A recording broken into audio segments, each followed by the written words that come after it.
সর্বোচ্চ তাপমাত্রার রেকর্ড নিয়ে পুড়ছে দক্ষিণ পশ্চিমাঞ্চলের জেলা চুয়াডাঙ্গা। শনিবার দুপুরে তাপমাত্রার পারদ স্পর্শ করে ৪২ ডিগ্রি সেলসিয়াস, যা মৌসুমের সর্বোচ্চ। এর আগে সপ্তাহ জুড়ে মৃদু থেকে মাঝারি তাপপ্রবাহের পর শুক্রবার থেকে তীব্র দাবদাহের কবলে পড়ে এ অঞ্চলের মানুষ। গরমের সাথে তীব্র হয়েছে খেটে খাওয়া মানুষের ভোগান্তি। অল্পতেই অতিষ্ঠ হয়ে উঠছেন প্রয়োজনে বাইরে বের হওয়া মানুষ। খরতাপে অনেক স্থানে গলে যাচ্ছে সড়কের পিচও।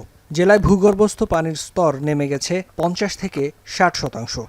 মানুষজনের খুব অসুবিধা হচ্ছে, মানুষজন তো বাসার দিয়ে বেড়াচ্ছে না। গরম যাত্রী ভর্তি আমার সামান হচ্ছে না, আমরা যে কর্ম করবো সে কর্মটা আমরা করতে পারছি না ভাই। গেল ২ দিন মাঝারি তাপপ্রবাহের পর রাজশাহীতেও তীব্র হয়েছে দাবদাহ। এতে মানুষের কষ্ট বাড়লেও অতিরিক্ত তাপমাত্রা যেন আশীর্বাদ হয়ে এসেছে ফল ফসলে। সহজেই পাকা ধান শুকিয়ে ঘরে তুলতে পারছেন কৃষকরা, আর আমে ধরেছে রোদের হলদে রং। কেবল প্রখর তাপদাহের মধ্যে আছে, তার মধ্যে ধানটা কিছুটা প্লাস আছে, কিন্তু মাঠেতে কৃষকরা দাঁড়াতে পারছে না সেভাবে, এতই গরম। রোদের জন্য ভালো গাড়ি ঘোড়া সবই নিচে নামতে পারছে, জমি থেকে গাড়ি করে ধান উঠানো পাচ্ছি। খুলনা অঞ্চলের বেশিরভাগ এলাকাতেই বইছে মৃদু ও মাঝারি তাপপ্রবাহ, তবে গরমের অনুভূতি আরও বেশি। একটু স্বস্তি পেতে ভিড় বেড়েছে ডাব ও শরবতের দোকানে। গলা শুকিয়ে যাচ্ছে, খানিক পর পর আমাদের আজকে রেস্ট নিতে আসছে, কাজ আসছে, আমরা আগতে পারতেছি না। সেলাইন তো খাওয়া লাগতেছে দিনে 2টা করে, আর পানি ছাড়া আমরা তো টিকতে পারতেছি না।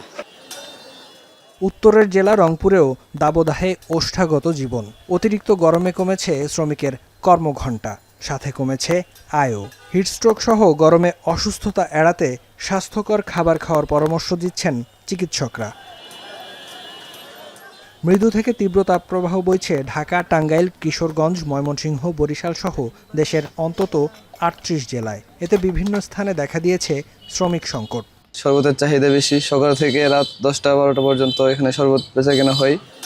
আবহাওয়া অফিস বলছে তাপপ্রবাহ অব্যাহত থাকবে অন্তত আরও ৩-৪ দিন। এরপর মিলতে পারে বৃষ্টির দেখা, তবে এর আগে তাপমাত্রা আরও বাড়ার শঙ্কা রয়েছে। ফেরদৌস আবির, এখন।